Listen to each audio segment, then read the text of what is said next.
Hola, ¿cómo están? Bienvenidos a otro programa sin exclusiones. En el país han ocurrido cosas.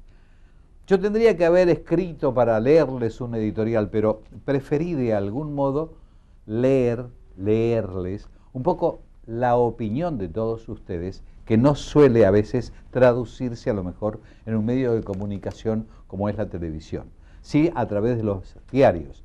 Pero quiero reiterar algunos de esos conceptos porque son llamativos y porque de algún modo reflejan el sentir de una gran parte de la población, que se manifestó el día 18 de abril, pero que está reflejado en el papel, en la letra. Entonces, si ustedes me permiten, antes de ir a nuestro invitado, que va a ser importante también la charla de hoy, voy a releer, para aquellos que ya lo han visto seguramente será conocido, pero voy a leer algunos párrafos y algunas cartas de lectores que son realmente como para mencionarlas. En una editorial de La Nación, dice: hacia un totalitarismo bajo el ropaje democrático 3, como subtítulo dice: la reforma judicial realimentará la impunidad en caso de corrupción, pues el gobierno tendrá en sus manos la suerte de todos los jueces, algo que ha ocurrido en última instancia con lo que se ha aprobado, pero quería leer algunos párrafos. El gobierno ha decidido aumentar a 19 el número de consejeros, que actualmente son 13. Las decisiones se tomarán mediante la mayoría simple de los votos y no de los 2/3. Y además, los consejeros deberán ser elegidos mediante el voto popular, pero para ello tendrán que integrar las listas de los partidos políticos. Con la modificación propuesta, otro de los párrafos dice: el gobierno lograría sin dificultad la mayoría del Consejo de la Magistratura y de esa forma tendría en sus manos la potestad de iniciar sin ningún impedimento el juicio político a cualquier juez que considere rebelde o remiso a acatar su voluntad en sumarios de extrema sensibilidad, como los vinculados con casos de corrupción. Esto es La Nación, editorial de La Nación, en alguno de los diarios, mejor dicho, en La Nación, alguno de estos días de abril.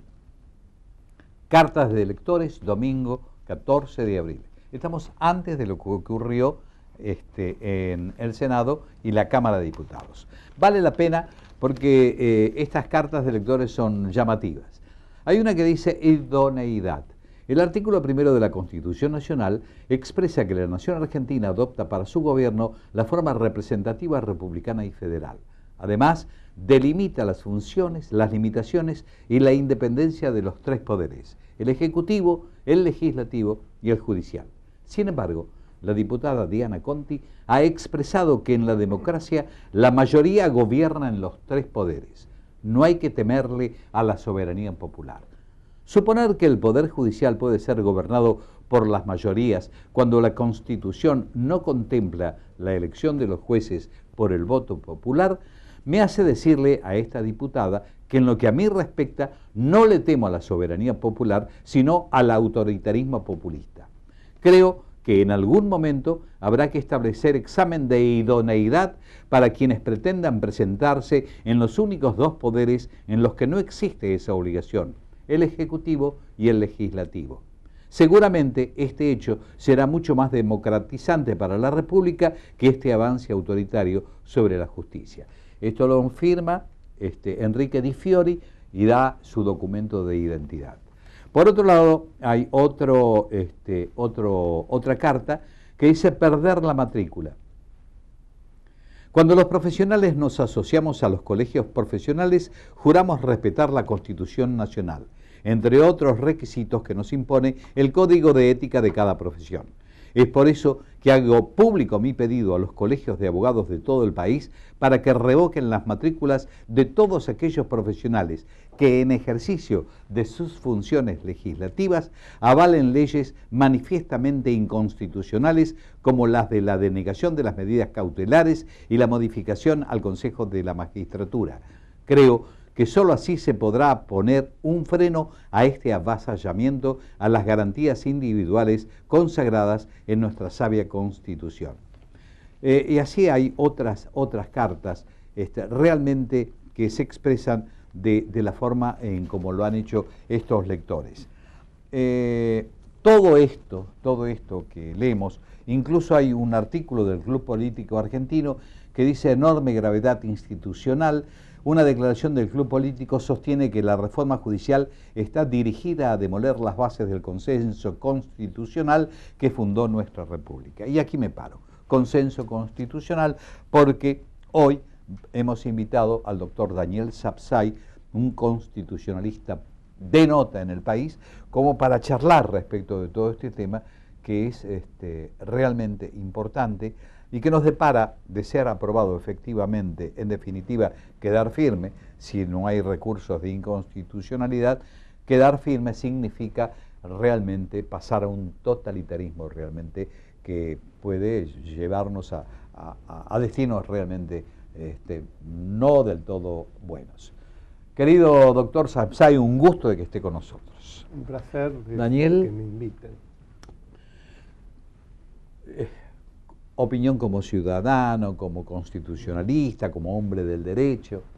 Hondamente preocupado, suscribo absolutamente todo lo que avanzaste en tu editorial y el contenido también seleccionado de los materiales que leíste. Ante todo, el paquete de leyes en su integralidad es inconstitucional, porque a lo que apunta es a la destrucción de la independencia de la justicia. Y sabemos que un poder judicial independiente es la clave para que exista una república democrática. Entonces, si eso se pulveriza, el edificio se demuele, cae la república, cae la vigencia de la Constitución.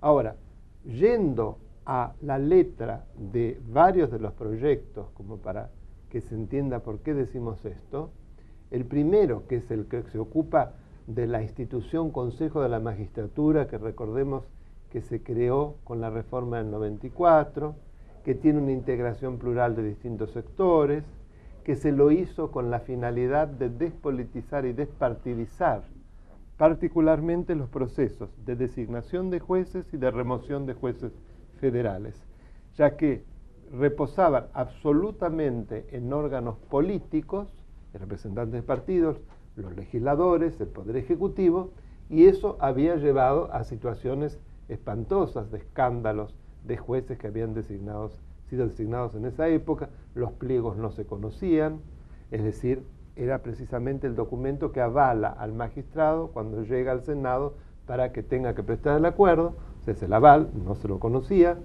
y todo esto evidentemente llevaba a una encerrona que la reforma de la Constitución quiso, fundamentalmente con la inclusión del Consejo de la Magistratura, terminar de manera de intercalar, antes de que el Ejecutivo designe, un órgano más técnico que llevase a cabo, a través de elementos objetivos, concursos de mérito, de oposición, de antecedentes, y de allí elaborar una terna, y sobre esa terna el Ejecutivo entonces designara y luego el Senado prestara acuerdo.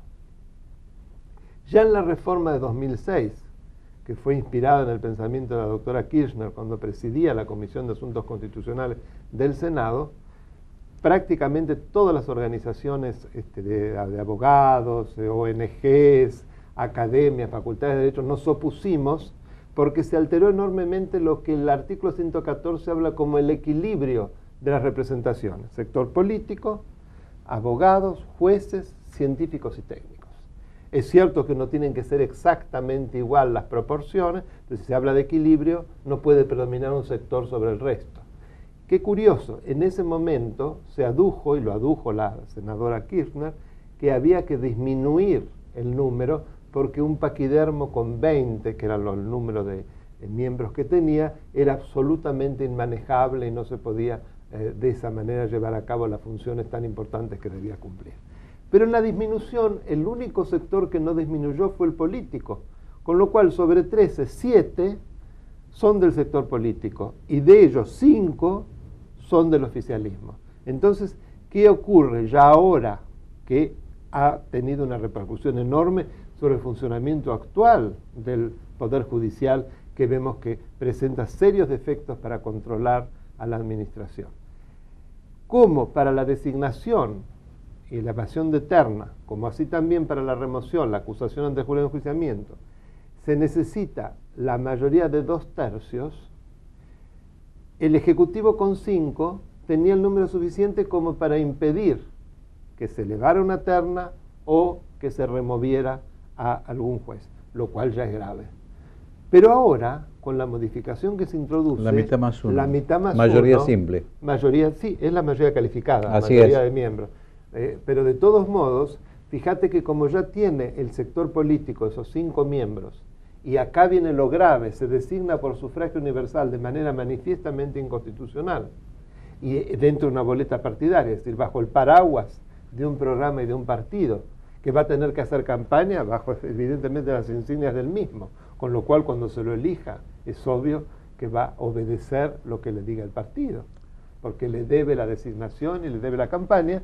Entonces, si uno hace cálculos, con que no saque mayoría absoluta de votos en la elección el partido oficial, con una cantidad suficientemente importante va a tener fácilmente la mayoría absoluta de miembros. Ahora, y va a manejar de esa manera totalmente capturando al Poder Judicial. Independientemente de esto que estás mencionando, Daniel, también autoriza a que no sean profesionales del derecho los que pueden incorporarse al Consejo de la Magistratura, que es más grave todavía. En la categoría de científicos y técnicos, efectivamente. Me imagino que van a ser punteros de partido, es decir, los que no les alcanza como para llegar a ser legisladores, todos senadores, entonces van ahí y es una manera de tener más cargos. En lo cual, claro, es sumamente preocupante. ¿Cuál es la calificación de alguien? Y en un número importante, porque se eleva a 6 esa categoría. Antes fue abogados y científicos y técnicos las 2 categorías que más perdieron. Ahora resulta que se revaloriza.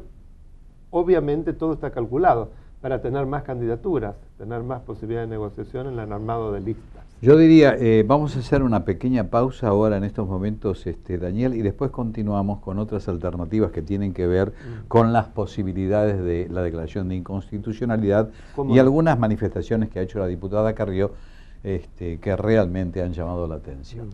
Vamos a una pausa y después volvemos.